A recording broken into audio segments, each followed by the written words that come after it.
Hello students and welcome to all again in JK Academia. And friends, आप सभी जानते हैं कि कुछ इंपॉर्टेंट टॉपिक्स हमारे बायोलॉजी में ऐसे होते हैं जहाँ से हमें क्वेश्चंस हर एग्ज़ाम में हर जगह पर देखने को मिलते हैं। और ये कुछ जनरल टॉपिक्स हैं, जैसे कि आज मैं आपके लिए एक ऐसा टॉपिक लेकर आया हूँ कि यहाँ से अगर आपने ये चीज़ें स्टडी कर लिया, difference between prokaryotic and eukaryotic animals, तो आई विल श्योर कि आपको इसके बाद किसी बुक को देखने की ज़रूरत नहीं पड़ेगी, ना किसी और यूट्यूब वीडियोज़ को देखने की ज़रूरत पड़ेगी, क्योंकि यहाँ पर मैंने टोटली जो भी एक पैरामीटर्स होते हैं जिसमें आप प्रोकैरियोटिक और यूकैरियोटिक सेल को डिफ्रेंशिएट करते हो, तो वो सभी पैरामीटर्स को मैंने इसमें ऑलरेडी इंक्लूड किया है और एक जितना बेहतर हो सकता है उतना आप लोगों को आज देने की कोशिश की है। तो वीडियो पूरा देखिएगा, समझिएगा पॉइंट्स को, उसके बाद कमेंट्स में बताइएगा कि आपको क्लास कैसी लगी और आप किस क्लास पर आगे वीडियो चाहते हैं, तो डेफिनेटली मैं आपके लिए वो सब लेकर आऊँगा। आप सभी को बता दूं कि 9th क्लास 11th क्लास जो नीट प्रिपरेशन कर रहे हैं, CUT का प्रिपरेशन कर रहे हैं, जितने भी गवर्नमेंट या कोई भी कम्पिटिटिव एग्ज़ाम्स हैं, उन सभी के लिए ये आज का वीडियो मोस्ट इम्पोर्टेंट है। तो आइए शुरू करते हैं। तो देखिए, यहाँ पर जैसे मैंने अपना इससे पहले एक डिफरेंशिएट का वीडियो था जिसमें हमने C3 और C4 प्लांट्स को डिफरेंशिएट किया था, सेम उसी के बेसिस पर उसी की तरह से मैंने यहाँ पर कुछ पैरामीटर्स लिए हैं आप सबको बताने के लिए। देखो, यहाँ पर जो चीज़ें हैं ना, डायरेक्टली आपको समझ में आने लगेंगी। प्रोकैरियोटिक सेल क्या होती है और यूकैरियोटिक सेल क्या होती है, इस वीडियो के बाद आपको आज के बाद डाउट नहीं आएगा। तो सबसे पहले स्टार्ट कर लेते हैं कि प्रोकैरियोटिक यूकैरियोटिक सेल्स के पैरामीटर्स क्या हैं। तो सबसे पहला जो पैरामीटर है मेम्ब्रेन बाउंड ऑर्गेनल्स, मतलब सेल के अंदर मेम्ब्रेन से घिरे हुए ऑर्गेनल्स या उसके जो दूसरे मतलब ऑर्गन्स हैं वो मिलते हैं या नहीं। तो प्रोकैरियोटिक सेल के अंदर मेम्ब्रेन से घिरे हुए ऑर्गन्स एब्सेंट होंगे, ठीक है, याद रखेंगे। प्रोकैरियोटिक सेल में मेम्ब्रेन से घिरे हुए ऑर्गन्स, सेल के अंदर जो छोटे छोटे ऑर्गेनल्स होते हैं ना, तो वो क्या होंगे, इसमें एब्सेंट होंगे, जैसे कि आपका एंडोप्लाज्मिक रेटिकुलम, जैसे कि आपका माइटोकॉन्ड्रिया, वो सब इसमें एब्सेंट होंगे। और जो मेम्ब्रेन बाउंड ऑर्गेनल है यूकैरियोटिक सेल में बच्चों, वो प्रेजेंट होंगे, ठीक है। नेक्स्ट, न्यूक्लियस की बात करें, there is the absence of well defined nucleus. सभी याद रखना कि इसमें वेल डिफाइंड न्यूक्लियस नहीं होता है, प्रोकैरियोटिक सेल में वेल डिफाइंड न्यूक्लियस नहीं होता है। There is the presence of nucleoid, तो सभी बच्चे याद रखेंगे प्रोकैरियोटिक सेल में न्यूक्लियोइड प्रेजेंट होता है, न्यूक्लियस प्रेजेंट नहीं होता है। अब अगर बात करें न्यूक्लियोइड की, तो आप इसको ऐसे याद रख सकते हैं कि जब हमारा जेनेटिक मटेरियल बिना किसी मेम्ब्रेन के हो, ठीक है, मान लो ये जेनेटिक मटेरियल है बच्चों और इसके बाहर कोई मेम्ब्रेन नहीं है, तो ये स्ट्रक्चर आपका क्या कहलाएगा, न्यूक्लियोइड, ठीक है। तो nucleus without membrane that is nucleoid. तो प्रोकैरियोटिक सेल में न्यूक्लियोइड होगा। Here which is an open region that contains DNA, तो इसका मतलब न्यूक्लियोइड एक ओपन रीजन होता है, कोई मेम्ब्रेन बाउंड वहाँ पर स्ट्रक्चर नहीं होता, जिसमें क्या होता है, आपका DNA होता है। There is certainly the presence of well defined nucleus here, और यूकैरियोटिक सेल में वेल डिफाइंड न्यूक्लियस होता है, मतलब जो न्यूक्लियस जिसे कहते हैं वो हमारा यूकैरियोटिक सेल में प्रेजेंट होता है। A nuclear membrane enclose it, यानी कि हम कह सकते हैं कि एक न्यूक्लियर मेम्ब्रेन न्यूक्लियस के चारों ओर मिलती है यूकैरियोटिक सेल में, और प्रोकैरियोटिक सेल में न्यूक्लियर मेम्ब्रेन नहीं मिलती है। सेल साइज की अगर बात करें कि सेल साइज प्रोकैरियोटिक का कितना होगा, तो cell size is smaller than 0.1 to 5 micrometer, और यूकैरियोटिक का the cell size larger 10 to 100 micrometer in contrast, यानी कि दोनों का साइज़ आपको पता रखना है। 0.1 से 5 माइक्रोमीटर तक प्रोकैरियोटिक सेल मिलेगी और 10 से 100 तक आपका यूकैरियोटिक सेल मिलेगी, ओके। सेल स्ट्रक्चर की बात करें तो प्रोकैरियोटिक सेल यूनिसेलुलर स्ट्रक्चर होगा, और आपका जो यूकैरियोटिक सेल है वो आपका मल्टी सेलुलर स्ट्रक्चर होगा, कुछ आपके यूनिसेलुलर भी होते हैं। अगर एग्जाम्पल की बात करें कि यूनिसेलुलर स्ट्रक्चर क्या है, तो यहाँ पे मैं आपका डाउट क्लियर कर दूँ कि यहाँ पर एक फंजाई है, ईस्ट, क्या है, ईस्ट फंजाई है जो कि यूनिसेलुलर होती है। यहाँ पर आपके एल्गी सेल है जो यूनिसेलुलर भी हो सकती हैं। तो कुछ एग्जाम्पल्स आपके, जैसे कि फंजाई में ईस्ट आ गया, कुछ एल्गी हो गए, आपके कैसे होते हैं, यूनिसेलुलर होते हैं, ठीक है। DNA फॉर्म की बात करें तो सर्कुलर DNA मिलता है। कैसा DNA मिलता है, ऐसा DNA मिलेगा सर्कुलर, ठीक है। तो अगर सर्कुलर की बात करें तो वो DNA किसमें मिलता है, प्रोकैरियोटिक सेल में। तो प्रोकैरियोटिक सेल में डीएनए कैसा मिलेगा? सर्कुलर। और अगर यूकैरियोटिक सेल में बात करें तो यूकैरियोटिक सेल में डीएनए कैसा मिलेगा? Linear DNA. ओके। कॉम्प्लेक्सिटी की बात करें तो इसकी कॉम्प्लेक्सिटी सिंपल होती है प्रोकैरियोटिक की, और यूकैरियोटिक की जो कॉम्प्लेक्सिटी है वो थोड़ी कॉम्प्लेक्स होती है as compare to prokaryotic cell. Cell wall की अगर बात करें तो the cell wall is present here, further more it comprises of mucopeptide और पेप्टाइडोग्लाइकन। सभी याद रखेंगे कि यहाँ पर प्रोकैरियोटिक सेल में जो सेल वॉल होती है वो म्यूकोपेप्टाइड और पेप्टाइडोग्लाइकन की बनी होती है। ओके।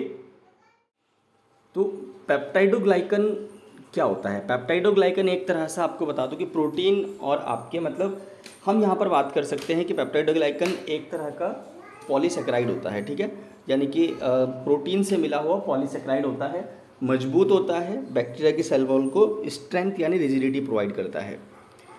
इसके बाद अगर बात करें सेल वॉल यूकैरियोटिक सेल में, there is an absence of cell wall here. यहाँ पर सेल वॉल एब्सेंट होगी, लेकिन अगर प्रेजेंट होगी तो वो सेलुलोज की बनी होगी, ठीक है, सेलुलोज की बनी होगी। और फंजाई की बात करें तो काइटिन की बनी होगी। सभी नोट डाउन कर लेंगे, फंजाई में सेल वॉल काइटिन की बनी होगी, और जो प्लांट है प्लांट्स में सेल वॉल जो प्लांट्स हैं प्लांट्स में सेल वॉल सेलुलोज की बनी होगी, और एनिमल सेल में सेल वॉल एब्सेंट होती है। तभी उन्होंने कहा है कि सेल वॉल यहाँ पर एब्सेंट है। तो एनिमल सेल यानी कि हमारे अंदर जो सेल वॉल है वो एब्सेंट है।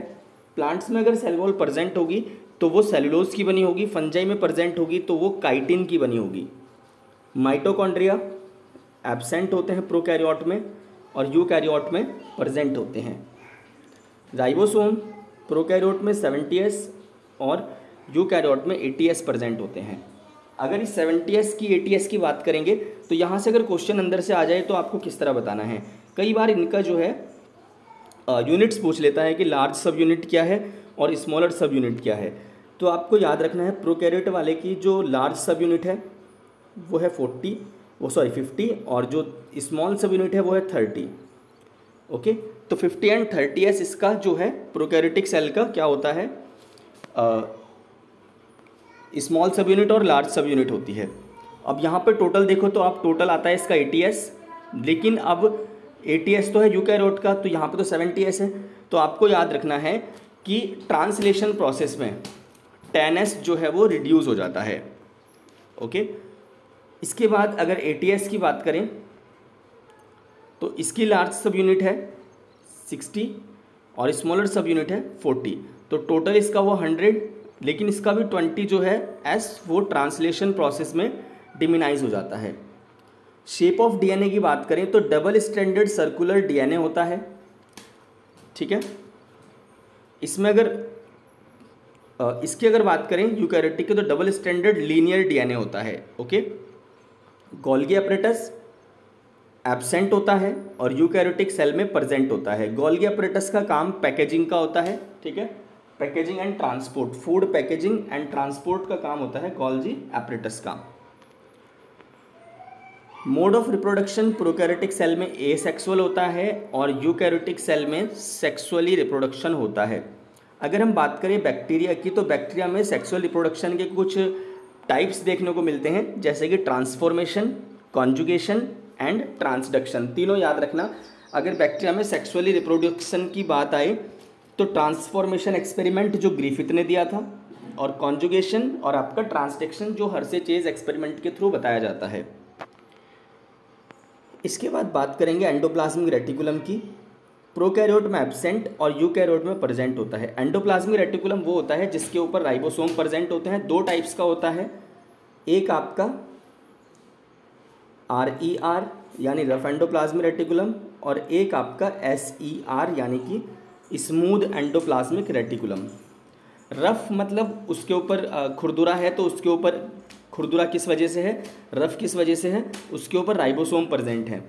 स्मूथ एंडोप्लाज्मिक रेटिकुलम यानी कि इसके ऊपर राइबोसोम प्रेजेंट नहीं है। तो जिसके ऊपर राइबोसोम प्रेजेंट है वो प्रोटीन फॉर्मेशन में पार्ट करेगा, और स्मूथ वाला आपका जो है लिपिड फॉर्मेशन में पार्टिसिपेट करेगा और डिटॉक्सिफिकेशन में हेल्प करेगा। तो याद रखना, स्मूथ एंडोप्लाज्मिक रेटिकुलम डिटॉक्सिफिकेशन में हेल्प करता है। इसके बाद बात आती है पेरोक्सिसोम एंड लाइसोसोम, यानी कि सुसाइडल बैग की, ठीक है।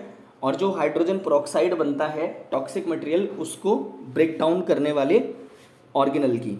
तो पेरोक्सिसोम क्या करता है कि जो हाइड्रोजन पेरोक्साइड एक टॉक्सिक कंपाउंड सेल में बनता है उसको ब्रेक डाउन करने का काम करता है।